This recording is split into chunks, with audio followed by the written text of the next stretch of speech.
I'm Lily, creator of Petz, and today I want to talk about making a game that you love. First step, you should know your genre. Petz is an online pet simulation social game. I've played all the pet games I could get my hands on because I just really love pet games. There's not even that many of them compared to other types of games. Everyone that enjoys pet games has probably played the same few pet games growing up. Online forum pet games are largely popular because of the social aspect, even though the pets are just still images. So number 2, you should have a competitive edge. The game I wanted to make just didn't exist on the market. There was no mobile version of an online pet game, and certainly no games focused on pet design and trading. I've drawn art for and played a number of online pet games, so I knew I had a specialized experience and background not many people had, simply because my interests were a bit niche. What is your special interest? Your weird passion that nobody else seems to have? Capitalize on it. Number 3, know your market. Who is the game for? I made Petz for myself pretty much, and knew there were other people like me. Whenever I had a tough game design decision, I always could base it on what I'd prefer as a potential player. For example, should the pets require feeding and caretaking? When I think about how I played pet games, I play to collect. I like the care simulation, but only on my terms, otherwise it becomes a chore. Tamagotchis were unplayable for me once I grew older. I mean, I still have some. When they come out with new ones, I try to get it because I still love the idea of them, but I can't seem to keep them alive very long. And I don't like things beeping at me for attention all the time. So in my game, pets can eat, but they don't have to. If you don't feed them, they won't die or get sick or have anything negative happen. Because I decided creating and collecting is the fun part, not the caretaking. Caretaking is only a side thing. Market research, of course, never hurts, and I did take the game out to several game shows, even in its infancy. But game shows will have people, all kinds of people, and some may not be your target audience, and you do need to know which feedback to filter. Back in the game show ACG 2018, Petz was still in alpha, and it had still images instead of animated pets. The feedback I received from guys was, "Can I fight them?" The feedback I received from girls was, "This is a cute coloring app." I decided to ignore the fighting comments because if you really want to fight things, there's tons of monster fighting games out there, and this is not that.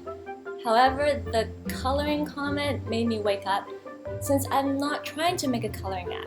The ACG experience made me take Petz one step further by giving them animations and breaking up each pet into 6 different custom parts.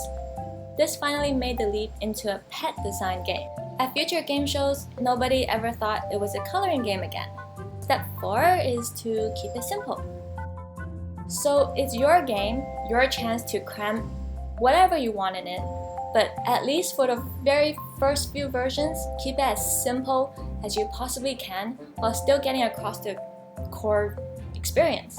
Only have the most basic features to test the gameplay loop. With Petz pre-launch beta, I just had the pet creation with minimal body parts to choose from, like maybe 2 ears, a home to play with your pet, and the feed to see the newest pets. That's it. No trading, no pet shops, no dress up, no beauty contests, no daily logins or anything else. I just wanted to test if creating a pet and looking at other people's created pets was fun and interesting enough for my target audience. I had this version in Google's early access, which, by the way, I highly recommend for the free exposure and user feedback. They'll feature your game for up to a month in early access.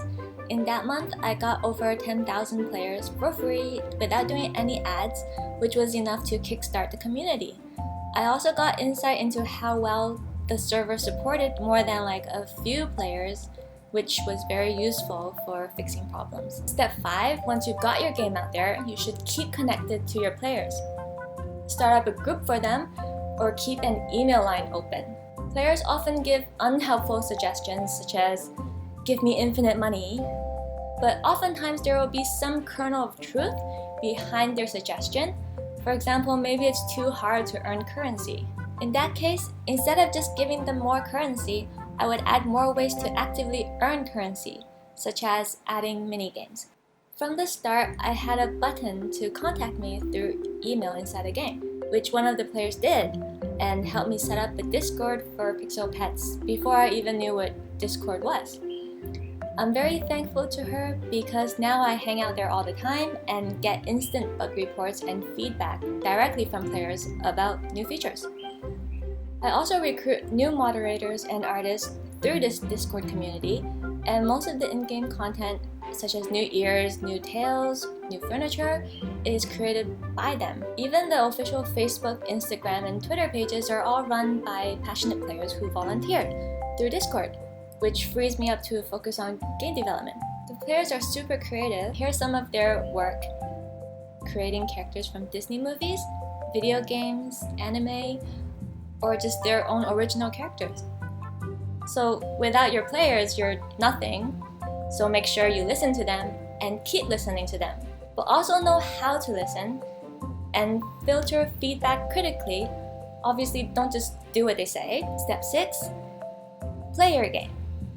Most of the features I add to Pixel Petz come from when I'm just playing the game myself and start thinking, it'd be nice if I had this. You should always put yourself in the player's shoes as much as possible and play the game sincerely, and you'll definitely know where you should improve. If you have fun playing your game, your players probably will as well. And that's it from me.